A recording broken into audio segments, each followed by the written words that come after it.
Welcome to my channel Too Irrational. I'm Pranay Sharma, and in this video we are going to see detailed solutions of CM1 paper B conducted by IFoA Institute in April 2022.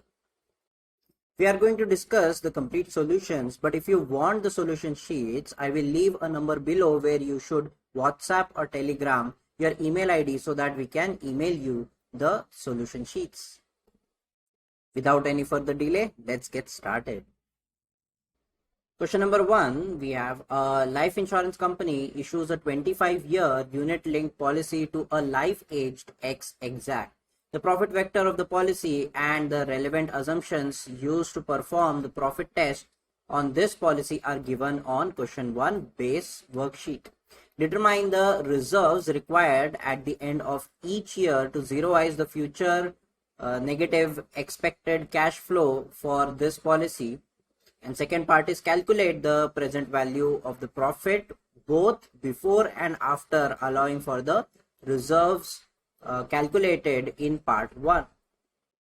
So in the base sheet we see we have non-unit cash flow, some are negative, some are positive. We have probability policy in force at the end of policy year given in force at the start of the policy. That means probability of survival in that particular year, risk discount rate is 7%, and rate of interest on non-unit fund cash flow is 4%. This is where at 4% we'll be keeping the reserves, but for profit testing we'll be using the 7% risk discount rate. So let's go to the next sheet. Here we'll just copy this non-unit cash flow as well as probability from the base sheet. Next, we need to make the reserves required at the end of the year. So we know the reserves at the beginning of the year would be nothing but the non-unit cash flow, negative ones, divide by 1.04, and the revised non-unit cash flow for any year would be the non-unit cash flow that we saw before, keeping the reserves, minus the reserves kept at the end of the year into AX plus T minus 1, that would be AP, that is probability of survival of that particular year. So first I will make this and then I will make reserves. So what I'll do is here I will make non-unit cash flow. So this would be the non-unit cash flow just before we keep reserves for them. For that, what I'll do is I'll say this is going to be equal to the non-unit cash flow that we have here minus the reserve that we are going to keep multiplied by the probability of survival. And then we can just drag it up.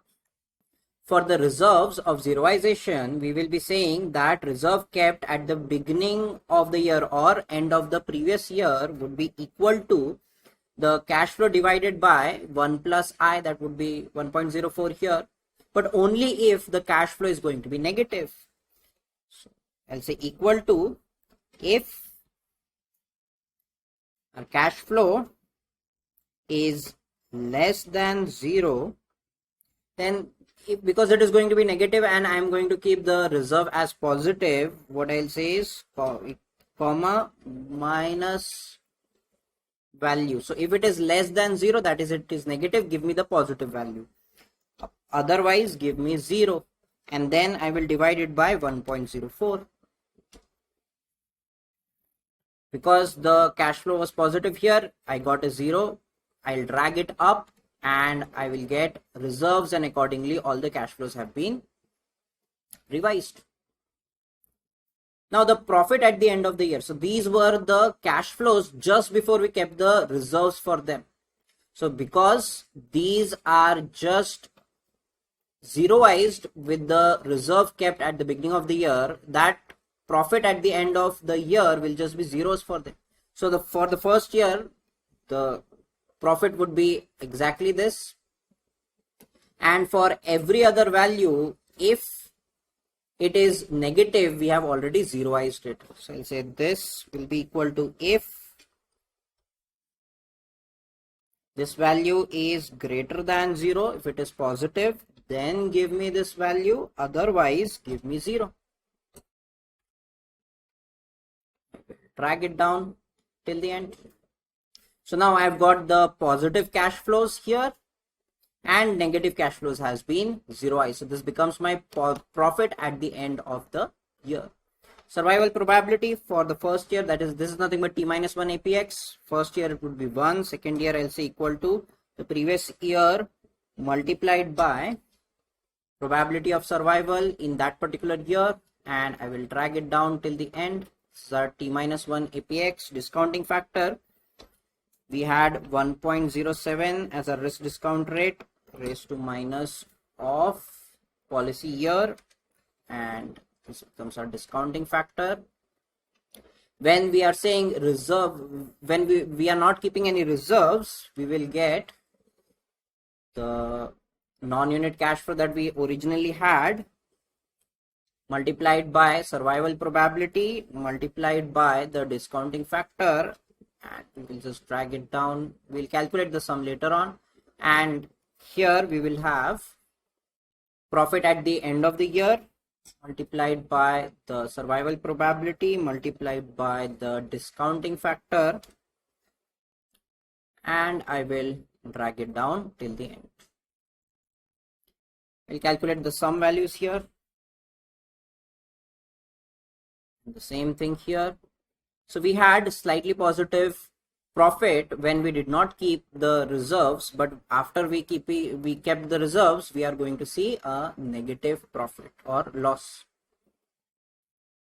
For the third part, they're saying discuss the impact on the profits for this policy of setting up these reserves.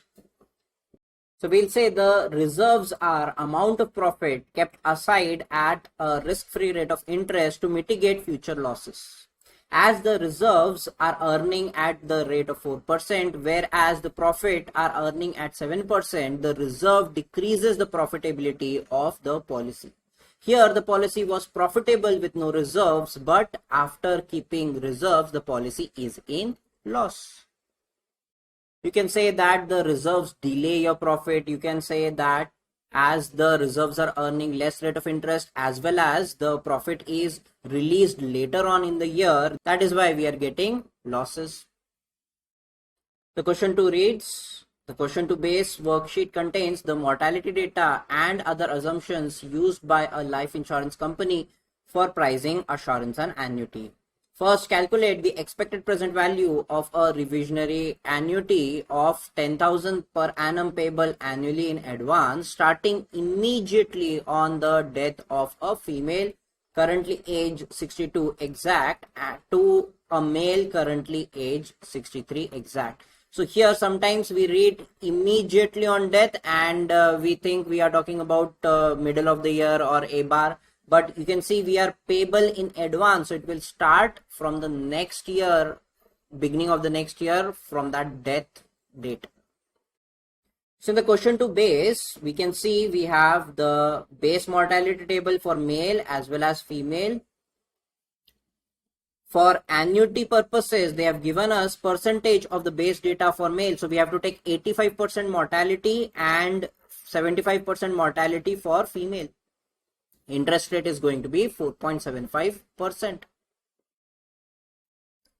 Then assumption here, for both male and female, the probability of death at age 100 is assumed to be 100%. The death occurs in the middle of the year of age, and the mortality of any policyholder is assumed to be independent of that of all other policyholders. So for us, this is the important part.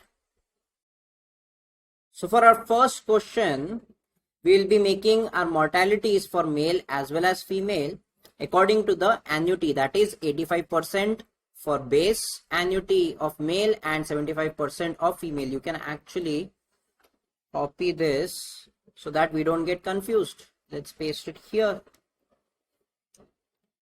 So for male, you can say would be equal to the 85%, this value, fix it, multiplied by, we will have the D value divided by the L. We can drag it down. But for the last year, we know 100% of everyone is going to die. So here, mortality is going to be 1.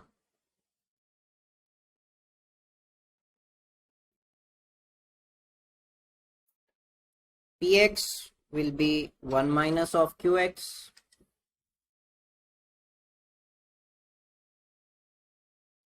Same thing with female, we'll say equal to this value, fix it,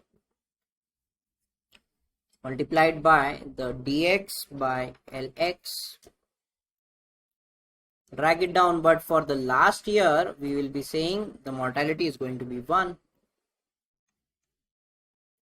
Py 1 minus Qy.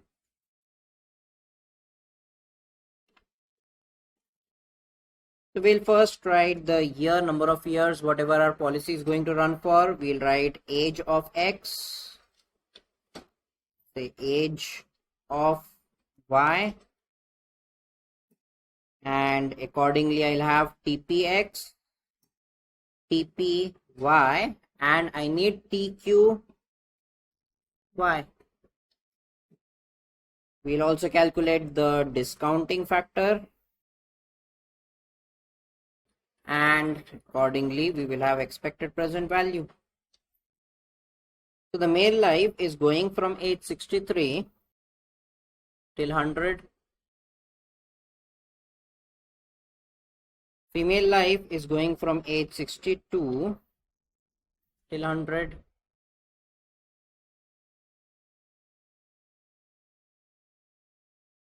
But our year is going to limit it only till age of X, because we want X to be alive if the payment is supposed to be given. So we are only going till 37 year, because definitely the person age X would die at 100.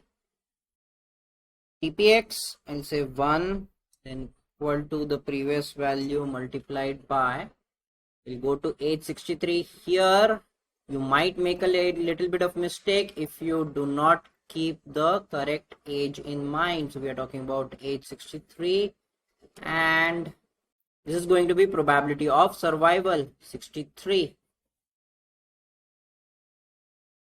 and we can drag it down.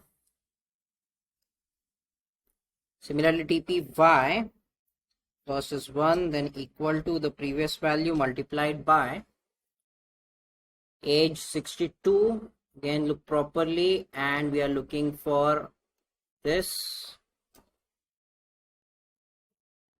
and drag it down till the end. And TQY would be equal to 1 minus of TPY. Discounting factor 1 plus this value, fix it, raised to minus of year.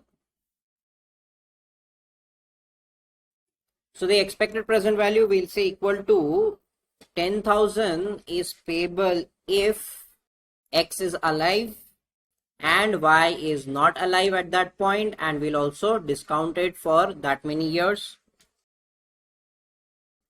and then calculate the sum.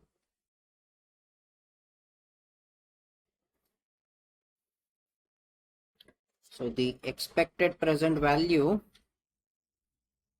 be equal to, this is my answer, make it bold.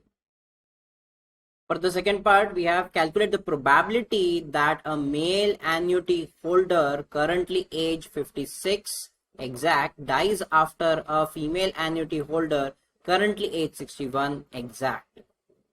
Now this can be done in two ways. I'll show you both of them. Now first of all, we have again annuity holder. So I want exactly these. I don't want the interest rate. I want just the percentages. This here interest rate is of no use. Similar to the last time, we'll create these values. Rather, I can say equal to and directly go to the previous one. I will drag it like this, drag it down for each one of them.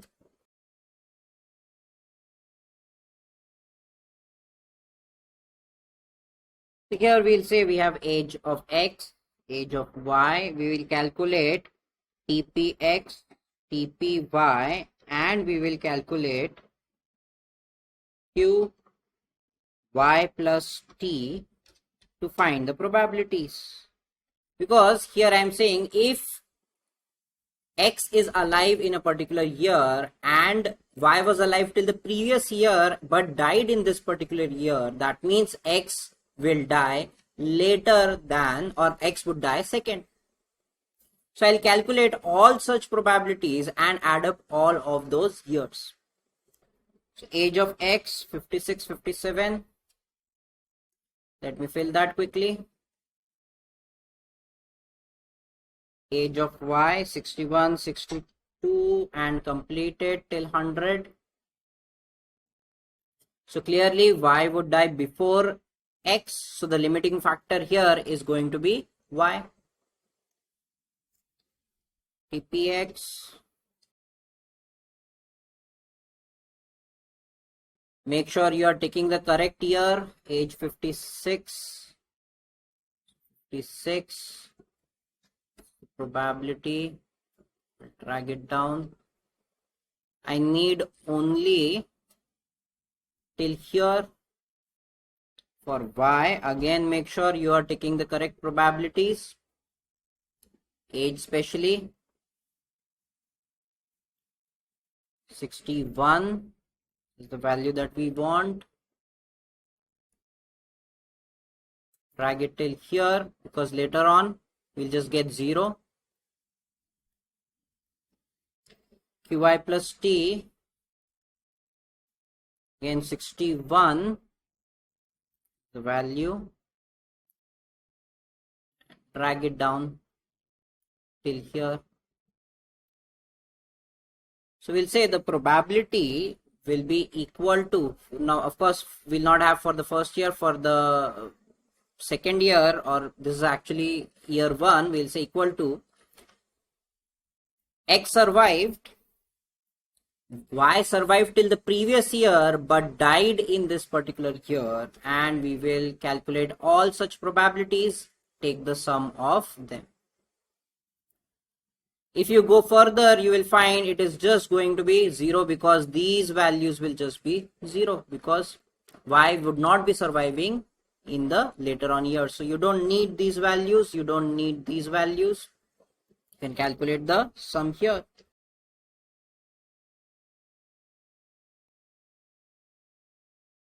Then the second way of calculating, you will require very similar values. But instead of TPY, we will be taking TQY and we will be taking QX plus T. That means we'll say if X survives the previous year and Y does not survive the particular year and then X dies, that means X died second.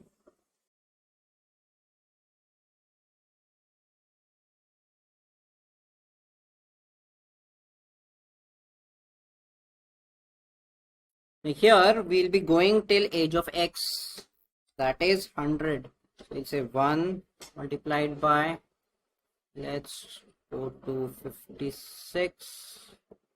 It's the value that we want. Drag it till 100. For TQY, you can definitely calculate the TPY and then do 1 minus, or you can just say 0 and then that would be equal to 1 minus of the previous value multiplied by, actually it would be 1 minus of 1 minus, so 1 minus of the previous value multiplied by, and then take the TPY from age 61. This is how you can make this. You'll just have till 100. If you go further, it will just be 1. You can definitely use the 1 later on. And then QX plus T, we want probability of X dying in a particular year. Again, make sure you have taken the correct values, drag it down till the end. So the probability is going to be that X survives the previous year, but Y does not, and X dies in this particular year. And we will drag it down till the end.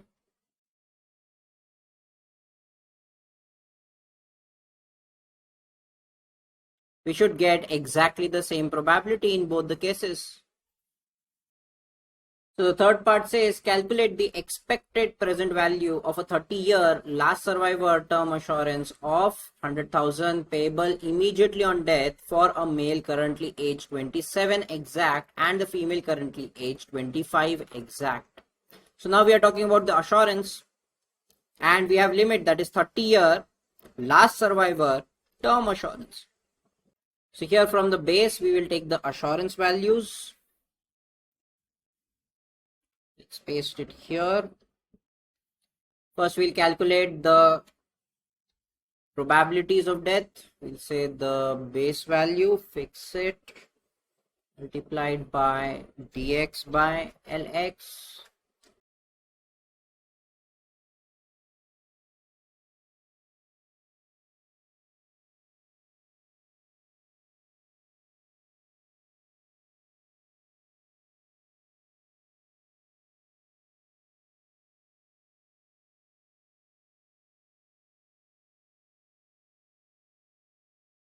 So for last survivor, we will make the assurance factor for male, then female, and then for joint life, and we will do our AX plus AY minus AXY.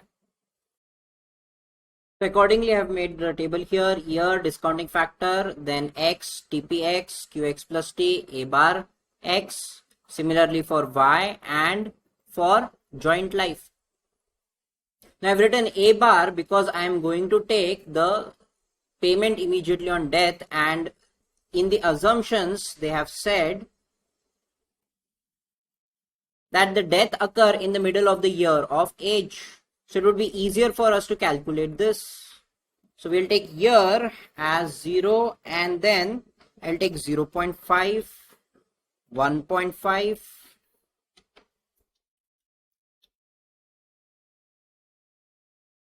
till 29.5. I'll calculate my discounting factor.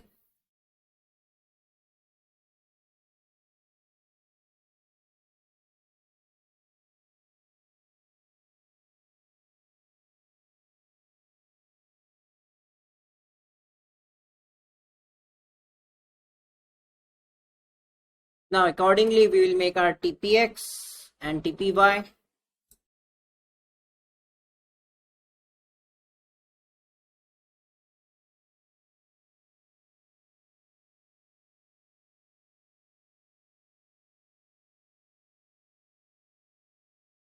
And then QX plus T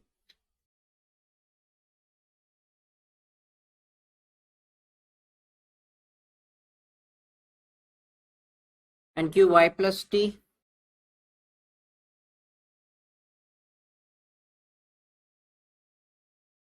QXY is going to be 1 minus PXY, so I'll take it as 1 minus of 1 minus QX plus T multiplied by 1 minus of QY plus T. That way I get QXY. I should go only till the second last year. Then for A bar X, we'll say payment given at this discounting factor, or this time 0.5, if the person was alive in the beginning of the year and died in that particular year. Do that for all of these, and I'll say sum. Same thing for A bar Y, discounting factor multiplied by probability person alive at the beginning of the year and dies in that particular year.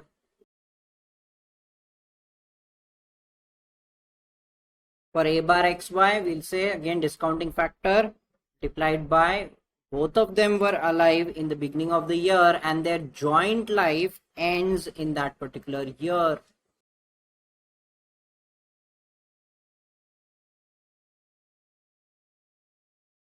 Our expected present value must be equal to, I think, 100,000 multiplied by this plus this minus this. I have written equal to, I will have to write it as plus. Now I'll get, this is our expected present value. This is our final answer here. Question number 3. A piece of land is available for sale for 10,000. Green Energy Limited believes that it can install electricity producing solar panels on the land. The total cost of the development will be 85,000. This cost will be paid monthly in advance. Now see, there's a lot of cash flows. Instead of reading all of them together, what we can do is we can see what we have to actually do here. So we have construct an annual cash flow schedule including all income and outgo payments for the Energy Green Limited for the first 30 years of the projection. So we want annual cash flow schedules. So the first is going to be the piece of land that is available for sale at 10,000, and the risk discount rate here is 6.5% per annum effective. So accordingly 6.5%, and the purchase cost, we are calculating the profits at the end of each year. So I will directly take all cash flows at the end of the year. 10,000 accumulated at the end of the year. I'll say 1 plus B3. Then we have the total cost of development will be 85,000. This cost will be paid monthly in advance in 6 equal installments. So 85,000 in 6 months then. The first payment will be made at the same time that the land is purchased. The electricity production will start 6 months after the land is purchased. Here the cash flow is monthly. Later on you will find more different types of cash flows. Here we have quarterly in arrears. Here we have monthly in arrears. So what I'll do is I'll calculate for different P's. I'll calculate IP. So I'll say P. I will have quarterly in arrears. I will have monthly in arrears. So the formula would be P into 1 plus I. I will fix that I raised to 1 by P minus 1. And we'll just drag accordingly. This is our IP. I can calculate the DP whenever possible. We require DP only for 12 right now, but I will keep an open mind for if we require later on. So we'll have 12 into 1 minus of 1 plus rate of interest, fix it, raised to minus of 1 by 12. Enter. For the installation cost, I'll calculate S due payable 12 times, but only for half year.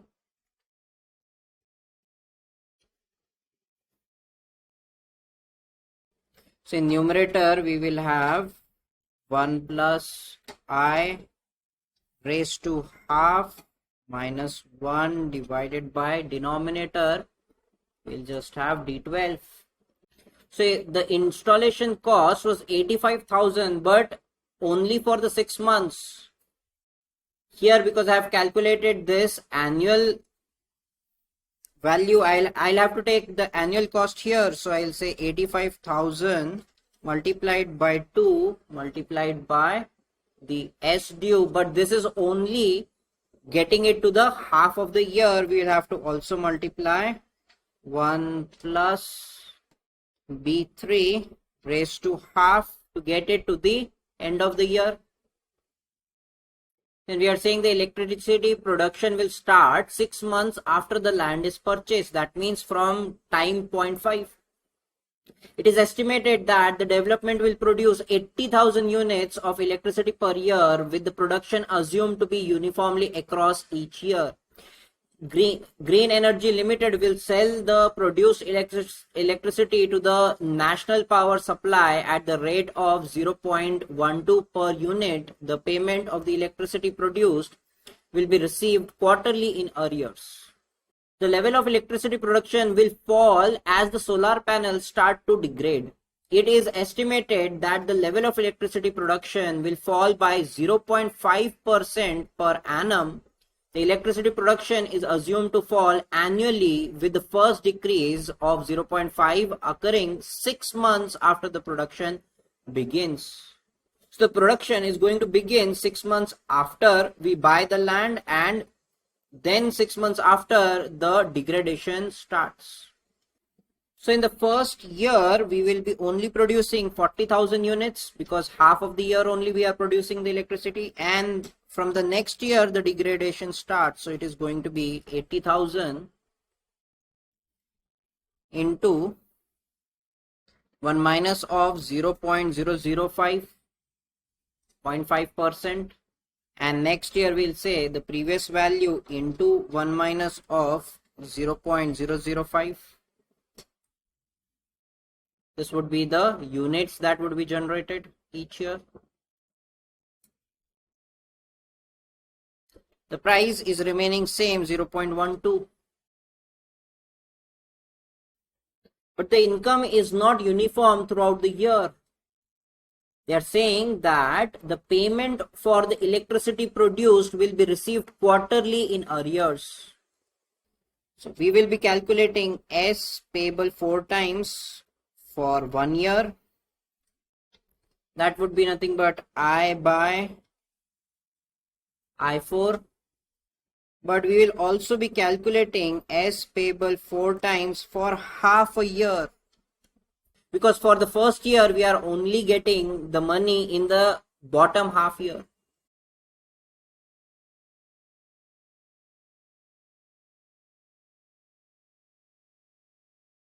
So the first year income will say 40,000 units, but we want the annual value, so I'll multiply it by 2 into the price into this factor.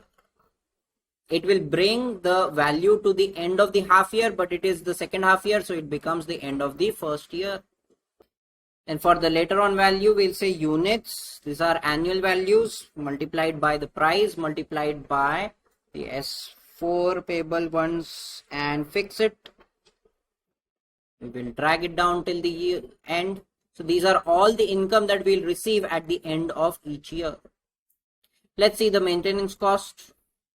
So we have the Green Energy Limited will start monthly maintenance work after 6 months of the electricity production. The maintenance costs are expected to be 1,000 per annum incurred monthly in arrears. The annual maintenance cost will increase by 3% per annum, with the first increase taking place 1 year after the maintenance work starts. So the maintenance is going to start after 6 months of the electricity production, and because the electricity production started 6 months later, the maintenance is going to start at time 1. So we'll calculate S payable 12 times for 1 year, and that would just be I by I12. First year we will have no maintenance cost, then we will have 1,000 into this value. Next year we have an increase of 3%, so into 1.03, and I'll drag it down till the end. So the profit at the end of the year is going to be purchase cost, actually we'll say income minus purchase cost minus installation minus maintenance cost. For the second part, they are saying determine using the schedule produced in part 1. We have accumulated profit after 30 years and the project year in which the accumulated profit first becomes positive. So I'll make another column here, accumulated profit. First year it would be as it is, because it is already at the end of the year. Second year I'll say previous year multiplied by 1 plus rate of interest, fix it, plus this year's profit, and we will drag it down till the end. So this is our accumulated profit, and the year when the accumulated profit became positive is 25. So we'll write the answers in this way. Third part, the local government has decided to offer an incentive to new generator of renewable electricity. This incentive will be paid at the rate of 0.1 per unit of electricity produced in the first 5 years of electricity production and will be payable at the end of every 6 months period. Determine using a revised annual cash flow schedule how your answer to part 2B will change once these incentive payments are taken into account. So the table here is identical. You can copy it one by one, or what I would do is I would just copy the whole table from here and I will just paste it here. I'll make another table, another column here for incentive. First of all, the incentives are paid every 6 months and the payment is going to be 0.1 for first 5 years.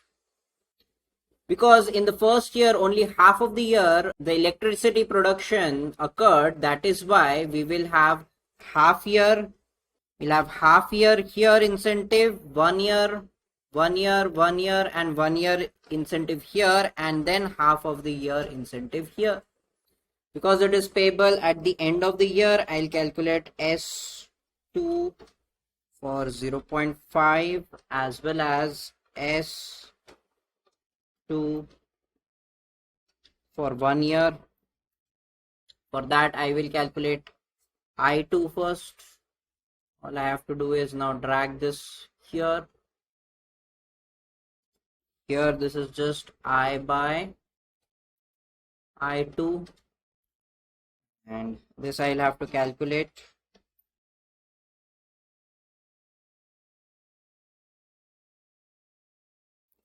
For the first year incentive, we will say 0.1 into the unit production. This is half year production, but because we will have S2 for 0.5 year, we need the annual value. So into 2 multiplied by this value. From the second year, we will have 0.1 multiplied by the unit production multiplied by this value. I will fix it.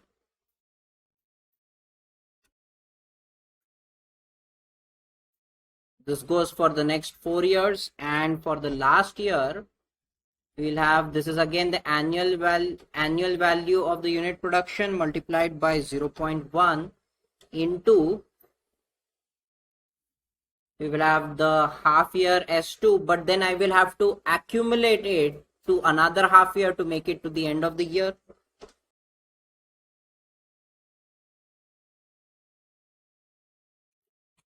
Now let's add that to our accumulated profit formula.